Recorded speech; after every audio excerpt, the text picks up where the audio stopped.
When I first met Lisa, I believed she was the kind of woman who valued loyalty and honesty. We had built our life together over 12 years, from a tiny apartment to a comfortable home that reflected our shared hard work. I handled most of the finances because I owned a small tech company that had recently started doing well. Lisa worked part-time as a designer and often joked that she was lucky to have a man who could handle everything. I didn't realize then how that joke would come back to haunt me. Things started to shift when Lisa joined an online business group to expand her network. She began talking about a man named Derek, a supposed investor who understood real success. At first, I thought nothing of it, until her phone buzzed constantly and she'd smile in ways she hadn't in years. When I asked, she'd brush it off, saying, "It's just work, you wouldn't understand." I wanted to trust her, but something in my gut warned me this wasn't business. One evening, while she was in the shower, I saw a message flash across her phone. Asterisk, once you get the divorce, we'll be free and rich. Asterisk, my stomach dropped.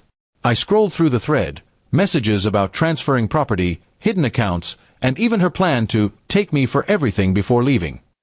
My own wife was plotting with a con artist to drain me dry. I didn't confront her right away.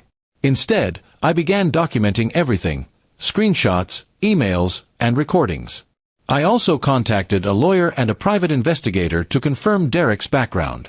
Within a week, I learned he was a known scammer who targeted married women, convincing them to get a divorce and take half their husband's assets, only to vanish once they cashed out.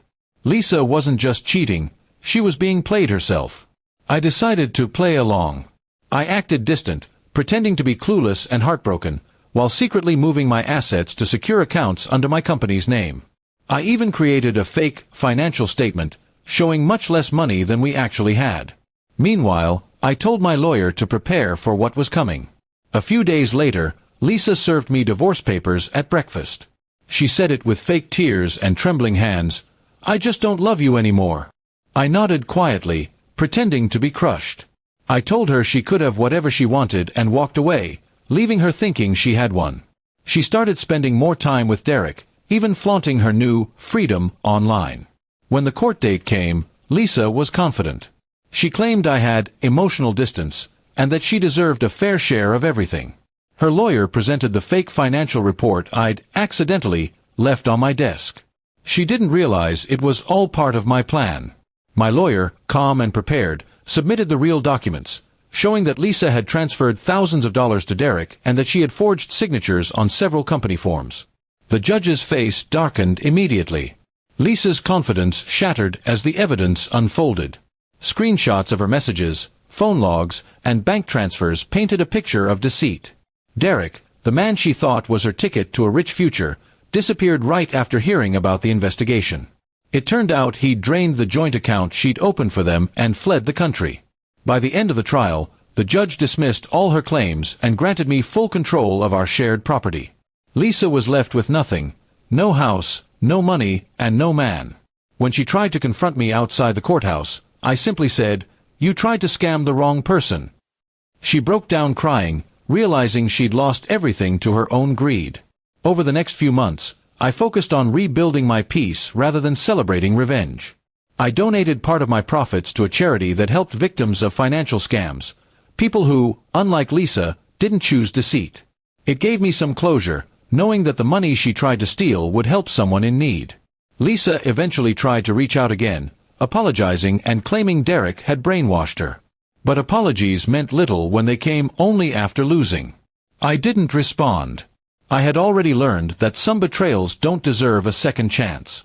My company continued to grow, and I found myself surrounded by genuine people again.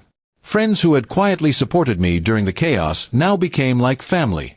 The storm Lisa brought into my life had cleared away everything false and left only truth behind. Sometimes I still think about how close I came to losing everything, not because of money, but because of misplaced trust. Love without loyalty is just a story waiting to collapse, and I had lived through that collapse firsthand.